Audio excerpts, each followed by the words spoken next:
안녕하십니까? 박승호 역사TV입니다. 오늘은 산업혁명 이후 자본주의와 사회주의의 탄생에 대해 알아보겠습니다. 역사적으로 보면 산업혁명은 자본주의와 사회주의를 탄생시켰다. 이와 같은 역사적 상식으로 생각해보면 산업혁명 이후 산업사회가 형성되면서 자본가와 노동자 계급이 새롭게 대두하였다. 노동자는 엄격한 노동규율 아래 자본가의 통제를 받았다. 초기 노동자는 열악한 작업 환경에서 오랜 시간 일하였고 여성도 일터로 내몰렸다. 그리고 낮은 임금만으로 도저히 살 수 없었던 노동자 가정에서는 아이까지 공장에 나가야 했다. 공장주도 아동 노동자의 임금이 어른의 절반도 안 되기 때문에 아동 노동자를 선호하였다. 그리고 열악한 환경에서 고된 노동에 시달리는 아이들이 병에 걸리고 제때 치료를 받지 못하고 자신의 요구를 제대로 표현하지 못함을 이용해 공장주가 값싼 임금으로 고된 일을 강요할 수 있으므로 아동 노동을 금지해야 한다. 는 주장을 당시 영국 의회 보고서를 통해 알 수 있다. 한편 19세기 초 영국에서는 일부 노동자들이 자신이 처한 현실적인 고통이 기계 탓이라고 여겨 1811년부터 1817년까지 기계 파괴 운동인 러다이트 운동을 전개하였다. 그리고 노동자들은 처우 개선을 위해 협동조합을 설립하고 1840년대 후반부터 숙련공을 중심으로 노동 조건의 개선과 노동자의 사회적 경제적 지위 향상을 목적으로 노동조합을 결성하여 1868년에 전국회의체인 영국 노동조합회의를 구성하였다. 이후 단결하였으며 선거에 참여하기 위한 참정권 요구 운동을 하였다.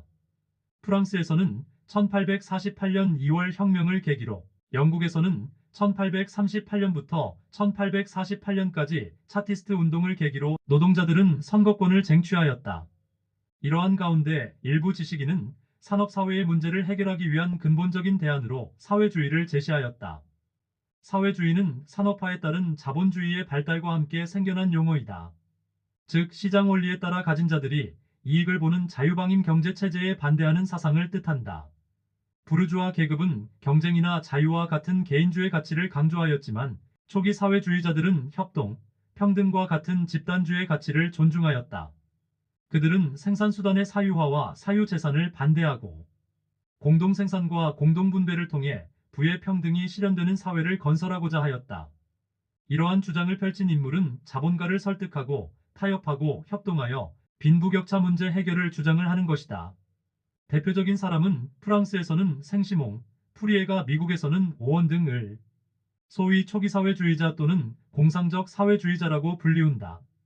반면 사회주의 사상을 과학적인 공산주의 이론으로 체계화하고 국제노동자 운동에 앞장선 사람으로 엥겔스와 마르크스가 있다. 마르크스는 유물 사관에 기초하여 자본주의 사회 붕괴를 예언하였으며 제일인터내셔널 창립 연설에서 노동자가 스스로 정치 권력을 획득해야 한다고 역설하였다. 이들은 사유재산제를 비판하고 공장을 비롯한 생산수단을 사회 공동의 소유로 만들 것을 주장하였다. 이후 마르크스는 1848년에 엥겔스와 함께 발표한 공산당 선언에서 노동계급 혁명으로 부르주아를 타도하고 사회를 해방하자고 주장하였다. 노동자들이 단결하여 자본가 계급을 타도하고 권력을 쟁취함으로써 사회주의 사회를 건설할 것을 주장하였다. 산업화의 확산과 더불어 유럽 각국에서 임금 인상과 노동조건 개선을 요구하는 노동운동이 활발해졌다. 사회주의를 표방하는 단체와 정당이 출현하고 노동자들이 본격적인 정치 활동을 펼쳤다. 이에 각국 정부는 노동자들의 요구를 받아들여 다양한 해결책을 모색하였다. 영국에서는 1833년 공장법이 제정되어 장시간 노동을 제한하고 여성과 아동 노동자를 보호하였다.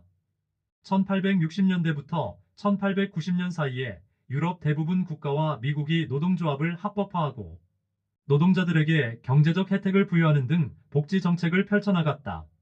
한편 존 스튜어트 밀은 사유재산은 개인에게 자신의 노동과 절제의 과실을 보장해주는 것을 의미한다고 주장하며 비록 사회주의자들 다수가 경쟁을 유예하고 반사회적인 원리로 폄하하지만 산업에서 경쟁을 제한하는 것은 악이다.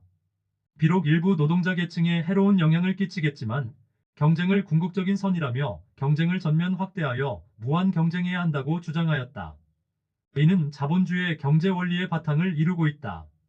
반면 마르크스는 부르주아 계급의 존재와 지배를 위한 필수 조건은 자본의 형성과 증대이며 자본의 조건은 임금노동이다.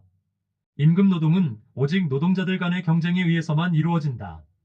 부르주아는 스스로 의도하지는 않았어도 결과적으로 산업을 촉진함으로써 노동자들이 서로 경쟁하면서 고립되게 만드는 대신에 서로 결합하여 혁명적으로 단결하게 한다.